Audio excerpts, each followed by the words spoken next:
बिस्मिल्लाहिर्रहमानिर्रहीम। अस्सलाम वालेकुम फ्रेंड्स, आई होप आप सब ठीक हैं। Welcome back to my channel. आज मैं आपके साथ शेयर करूंगी बहुत ही ज़्यादा टेस्टी और मज़ेदार से ईद स्पेशल चिकन रोस्ट की रेसिपी, जो इतना ज़्यादा टेस्टी, सॉफ्ट, मॉइस्ट और जूसी बनता है कि आपको बिल्कुल यकीन नहीं आएगा कि आपने इसको घर पे बनाया है। बहुत ही सिंपल से मसाले चाहिए होते हैं उसको बनाने के लिए, बनाना भी बिल्कुल मुश्किल नहीं है। बहुत ईजी और झटपट सी रेसिपी है। आप इसको ईद की दावत में बनाएं और सबकी दाद वसूल करें, ये इंशाल्लाह सबको बहुत ज़्यादा पसंद आएगा। लेकिन वीडियो को आपने एंड तक वॉच करना है ताकि कोई भी स्टेप मिस ना हो और आपका चिकन रोस्ट भी इतना ही ज़्यादा परफेक्ट बने। तो आप ये देख सकते हो कि ये कितना ज़्यादा सॉफ्ट और जूसी है, बहुत ही ज़्यादा टेस्टी और मज़ेदार बनता है माशाल्लाह। आप इसको ज़रूर बनाइएगा और ट्राई कीजिएगा। तो चलिए स्टार्ट कर लेते हैं। और उससे पहले आप मेरे चैनल को जल्दी से सब्सक्राइब कर लीजिए। यहाँ पे मैंने 4 लेग्स लिए हैं, मतलब थाई जो होती है चिकन की, वो मैंने 4 पीसेस लिए हैं। ये माशाल्लाह काफ़ी हेल्दी चिकन है, बड़ा बड़ा है। तो इस तरह से ये हमने ले लिए हैं। इसको मैंने चारों को अच्छे तरीके से वॉश कर लिया था और इसको हम दोबारा वॉश करेंगे। तो सबसे पहले इस पर हम कट्स लगा लेते हैं। तेज़ छुरी लीजिएगा और इस तरह थोड़े थोड़े फासले पे आपने सब पे कट्स लगा लेने हैं। दोनों साइडों पे लगाएंगे और लास्ट तक हम लगाते जाएंगे, क्योंकि यहाँ गोश्त थोड़ा सा हैवी होता है। तो आपने हड्डी तक जो है वो अपने नाइफ़ को लेके जाना है, मतलब छुरी जो है वो हड्डी तक टच होनी चाहिए, वरना चिकन जो है वो बहुत ही रूखा सा अंदर से रहता है और उसमें मसाले अच्छे तरीके से जाते नहीं हैं।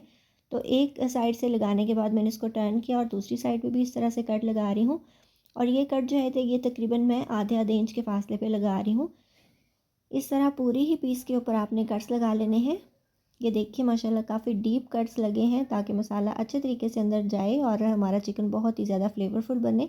तो इस तरह मैंने एक कांटा ले लिया है और इस तरह से हमने प्रिकिंग भी कर देनी है। और इसको अच्छे तरीके से थोड़ा सा तशद्दुद करने के बाद हमने इसको एक पीस को तैयार करना है दोनों साइडों से। तो प्रिकिंग करने से भी ये होगा कि सारा नमक मिर्च वगैरह अंदर जग जाएगा और चिकन हमारा बहुत ही ज़्यादा जूसी और फ्लेवरफुल बनेगा। तो इसी तरह से सारे ही पीसेस को मैंने तैयार कर लिया है प्रिकिंग के बाद और कट्स के बाद।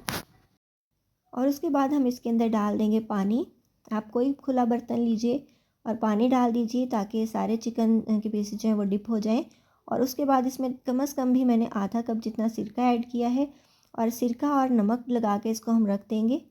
ये तकरीबन हाफ़ टेबल स्पून जितना नमक ऐड किया है मैंने और सिरका भी ऐड किया है। तो इस तरह से मैं आपको हर वीडियो में बताती हूँ कि कोई भी मीट आप वॉश करेंगे तो कभी भी स्मेल नहीं आएगी और बहुत अच्छे तरीके से सफाई भी हो जाती है, ब्लड वगैरह सारा निकल जाता है और साफ़ सुथरा मीट आपके पास आ जाता है। इसको हमने छोड़ देना है कम से कम भी आधा पौना घंटा या 1 घंटा। तो सारा ब्लड निकल जाएगा। दोबारा से हमने इसको अच्छे तरीके से मसल मसल के सारे पीसेस को धो लेना है। तो ये बहुत ही साफ़ सुथरा सा हमारे पास चिकन आ जाएगा। तो आपने इसको मिक्स कर देना है ताकि सिरका और नमक अच्छे तरीके से फैल जाए पूरे पानी में और चिकन को डिप करके रख देना है। इस दौरान हम अपना मसाला बना लेंगे। हाफ़ टेबल स्पून जितना नमक ऐड किया है, हाफ़ टेबल स्पून जितनी मिर्चें ऐड की हैं इसके अंदर और हाफ़ टेबल स्पून ही इसके अंदर भुना और कुटा हुआ धनिया मैं ले रही हूँ। इन मसालों को, मतलब धनिया और ज़ीरे को आपने रोस्ट कर लेना है और फिर डालना है इसको। क्रश करने के बाद हाफ़ टी स्पून जितना मैंने इसके अंदर भुना कुटा हुआ ज़ीरा भी ऐड कर दिया, हाफ़ टी स्पून जितना गरम मसाला ऐड किया, 1/4 टी स्पून जितनी काली मिर्चें ऐड की हैं, 2 चुटकी जितना इसके अंदर मैंने ऑरेंज फूड कलर भी ऐड कर दिया है और 1/4 टीस्पून, मतलब 1/4 छोटा चम्मच कूटी हुई मिर्चें डाली हैं। तकरीबन 2 से 3 टेबलस्पून इसके अंदर मैं डाल दूँगी चिली सॉस, बहुत ही चटपटी और मज़ेदार से फ्लेवर के लिए। और इसके बाद तकरीबन 3 टेबलस्पून ही इसके अंदर मैं सोया सॉस ऐड कर दूँगी। थोड़ा सा सिरका ऐड करेंगे तकरीबन 1-2 टेबलस्पून जितना। और क्योंकि उसके अंदर लेमन भी यूज़ होगा रोस्ट में, तो अभी सिरका इतना ही ऐड करेंगे। और उसके बाद जी इसके अंदर 5 से 6 टेबलस्पून जितना दही ऐड कर देंगे। दही बहुत ही फ्रेश और थिक आपने लेना है ताकि अच्छी सी मैरिनेशन हो सके। और इस दही के ऊपर मलाई मुझे नज़र आ रही थी और मलाई मुझे बहुत पसंद है, तो मेरा दिल कर रहा था मैं खा लूँ, लेकिन मेरा रोज़ा था तो मैंने इसको ऐसे ही इसके अंदर डाल दिया। तो आप देख सकते हो दही हमारा बहुत ही प्यारा सा ज़बरदस्त सा है। तो बस इसको हम अच्छे तरीके से मिक्स कर लेंगे मसाले को। हाफ़ टेबल स्पून जितना इसके अंदर मैं लहसुन का पेस्ट भी ऐड कर दूँगी। मैं इसके अंदर अदरक ऐड नहीं करी, अगर आप चाहें तो आप डाल सकते हो, लेकिन इस तरीके से टेस्ट इसका बहुत ही ज़्यादा मज़े का होता है। तो हाफ़ टेबल स्पून जितना लहसुन का पेस्ट भी ऐड कर दिया और इसको अच्छे तरीके से हमने मिक्स कर देना है। ये मसाला भी तैयार है और ये देखिए माशाल्लाह चिकन के पीसेस दोबारा धोने के बाद कितने ज़्यादा ज़बरदस्त से साफ़ सुथरे हमारे पास आए हैं। हमने इनको अच्छे तरीके से निचोड़ लिया था पानी वगैरह निकाल के। और अब इसके ऊपर हम मसाला डाल देंगे। मसाला हमने वेस्ट बिल्कुल भी नहीं करना। जितना भी आपके बाउल के साथ लगा हुआ है आपने सारा मसाला जो है वो निकाल के इसके ऊपर ऐड कर देना है। बिल्कुल भी इसको वेस्ट नहीं करेंगे क्योंकि सारे फ्लेवर्स इसी के अंदर हैं। तो अब हम क्या करेंगे, इसको एक एक पीस को पकड़ के हम अच्छे तरीके से मसाले को इसके अंदर एब्जॉर्ब करने की कोशिश करेंगे। आपने ऐसा नहीं करना कि मसाला डाल के छोड़ दिया, इस तरह वो कट्स के अंदर नहीं जाता। तो हमने जो प्रिकिंग की थी और कट्स लगाए थे, आपने उंगलियों से सारा जो मसाला है उसके अंदर तक ले जाने की कोशिश करनी है। तभी आपका चिकन बहुत ही ज़्यादा फ्लेवरफुल बनता है और नमक मिर्च अच्छी तरह उसके अंदर जाते हैं। तो एक एक पीस आप देख रहे हो, मैं पकड़ के सब पे इसको मसाले को लगा रही हूँ। तो ये मसाला अच्छे तरीके से लग चुका है। आप इसको अगर बहुत अच्छा रिज़ल्ट चाहते हैं तो पूरी एक रात छोड़िएगा। ओवरनाइट मैरिनेशन से टेस्ट बहुत ही ज़्यादा मज़े का आता है। उसके बाद 3 से 4 टेबलस्पून जितना घी ऐड कर देंगे अपनी कढ़ाई के अंदर, और जब घी गर्म हो जाएगा तो हम इसके अंदर डाल देंगे अपने चिकन के पीसेस। इस स्टेज पे आंच जो है वो मीडियम है, बहुत ज़्यादा तेज़ भी नहीं है और बहुत ज़्यादा कम भी नहीं है। तो सारे पीसेस हम ऐड कर देंगे इसके अंदर। तो ये जो मसाला बचा है इसको हम आगे चल के यूज़ करेंगे, अभी इसको ऐड नहीं करेंगे। तो मैं आपको बताऊँगी कि इसको कब कैसे यूज़ करना है। हम क्या करेंगे, थोड़ी सी अभी आंच तेज़ है, मतलब मीडियम है, बहुत ज़्यादा लो नहीं है। इसको हम कवर कर देंगे और 7 से 8 मिनट हम इसको मीडियम फ्लेम पे पकने के लिए छोड़ेंगे। और जब एक साइड पे अच्छा सा कलर आ जाएगा तो हमने इसको टर्न करना है, फ्लिप करना है। और अब जो मसाला हमने रखा हुआ था वो इसके अंदर डाल देना है।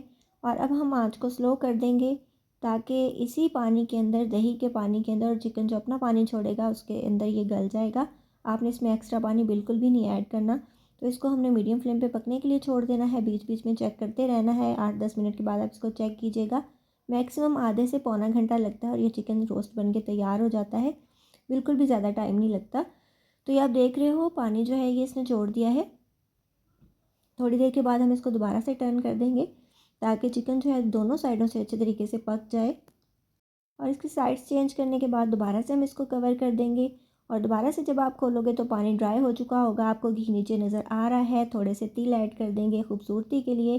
स्टार्ट में अगर डालते तो तिल जल जाते, इसलिए मैंने अब ऐड किए हैं। तो अब हम इसके ऊपर एक लेमन निचोड़ देंगे और लेमन निचोड़ने के बाद इसका जो टेस्ट है वो और भी ज़्यादा बढ़ जाएगा। तो इसको मैंने मैरिनेशन के अंदर ऐड नहीं किया था, इसको मैं इस स्टेज पे ऐड कर रही हूँ। तो बहुत ही ज़्यादा टेस्टी, मज़ेदार और बहुत ही ज़्यादा ये चिकन जूसी बनता है। आप इस तरीके से ज़रूर बनाइएगा, बिल्कुल भी मुश्किल नहीं है, लेकिन सबको इंशाल्लाह बहुत पसंद आएगा। तो ये आप देख सकते हो माशाल्लाह बहुत ही ज़्यादा परफेक्ट सा कलर आया है, बहुत ज़बरदस्त तरीके से गल भी चुका है और इतना ज़्यादा सॉफ्ट है, इतना ज़्यादा मज़े का है कि इंशाल्लाह आप जो है इसको बार बार बनाने पे मजबूर हो जाएंगे। तो ये हमारे सारे ही पीसेस माशाल्लाह बहुत ही ज़बरदस्त तरीके से तैयार हुए हैं। तो ये बेबी टमाटोज़ थे मेरे पास, मैंने उसके साथ इसको गार्निश किया है, सैलेड के साथ गार्निश किया है। पुदीने के फ्रेश पत्ते बहुत ही ज़्यादा देखने में अच्छे लगते हैं, तो आप इसके ऊपर डालिए और इसको सर्व कर लें टोमेटो केचप के साथ, चिली गार्लिक सॉस के साथ या फिर रायते के साथ। बहुत ही ज़्यादा टेस्टी और मज़ेदार लगता है। अब मैं आपको इसको तोड़ के दिखाऊंगी कि ये कितना ज़्यादा सॉफ्ट और मज़े का बना है। तो ये देखिए माशाल्लाह बहुत ही ज़्यादा मक्खन मलाई जैसा सॉफ्ट और ज़बरदस्त सा ये तैयार हुआ है। बहुत जूसी होता है, इस तरीके से ज़रूर बनाइएगा और ईद पे इंजॉय ज़रूर इसको कीजिएगा। अपना बहुत सा ख्याल रखिएगा, मुझे दुआ में याद रखिएगा और मेरे चैनल को जल्दी से सब्सक्राइब भी कर लें, बेल आइकन प्रेस कर लें ताकि आने वाली वीडियोज़ के नोटिफिकेशन आपको टाइमली मिल सकें। इसके अलावा आप मुझे इंस्टाग्राम और फेसबुक पे फॉलो भी कर सकते हैं। अपना बहुत सा ख्याल रखिएगा, मुझे दुआ में याद रखिएगा। मिलेंगे इंशाल्लाह नेक्स्ट वीडियो में किसी बहुत ही ज़्यादा इजी, टेस्टी और डिलीशियस रेसिपी के साथ। अल्लाह हाफिज़।